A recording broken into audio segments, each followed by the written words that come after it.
आता मी मस्त बोंबील फ्राय करते, तुम्हाला मी दाखवते बोंबील कसे घातले. किती मोठी मोठी बोंबील येते बघा, तुम्ही बघू शकता. खूप मोठं बोंबील येते.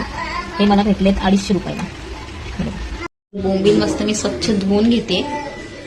मस्त आता बोंबील मी स्वच्छ धुवून घेतलेत. त्यामध्ये मीठ टाकले. आता मी त्यामध्ये हळद आणि लाल तिखट टाकू. मीठ, लाल तिखट, हळद टाकल्यानंतर मी आता लिंबू मस्त पिळून घेते त्याच्यामध्ये. सगळं आता हे मस्त मिक्स करून घेते आणि मग आपण फ्राय करूया. मस्त आता मी सगळं मिक्स करते. सगळ्याला व्यवस्थित मसाला लागला गेला पाहिजे, तेव्हाच ते छान लागतात. ह्यामध्ये आता मी घेतले रवा, थोडंसं तांदळाचं पीठ, लाल तिखट आणि मीठ हे सगळं. चला मस्त आता आपण याच्यामध्ये त्याला व्यवस्थित कोटिंग करून घेऊयात त्याची. बोंबील मस्त मी कोट करून घेतलेलं आहे. तेल मस्त गरम झालेलं आहे. तुम्ही आता बोलाल तवा एवढा घाण असं तसं, तर हा माझा फक्त नॉनव्हेजचा तवा आहे. याच्यामध्ये मी व्हेज काही करत नाही.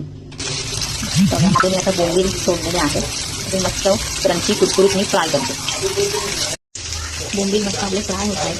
तोपर्यंत मी सांगते तुम्हाला मी बोंबील कुठून आणले. मी बोंबीलच्या फिश मार्केटमधून आणलेले आहे. तिथे खूप स्वस्त आणि चांगली फ्रेश मच्छी मिळते. तुम्हाला पण जर फायदा असेल तर तुम्ही जाऊन बघू शकता. मस्त इथे आम्ही आता बोंबील फ्राय करतोय, चालू आहेत. हा बघा, हो क्रंची फ्राय करून घेतलेले आहेत. आता टेस्ट करून सांगते कसे झाले. मस्त आम्ही आता गरम गरम जेवून घेतोय. तुम्ही सुद्धा जेवा. बाय.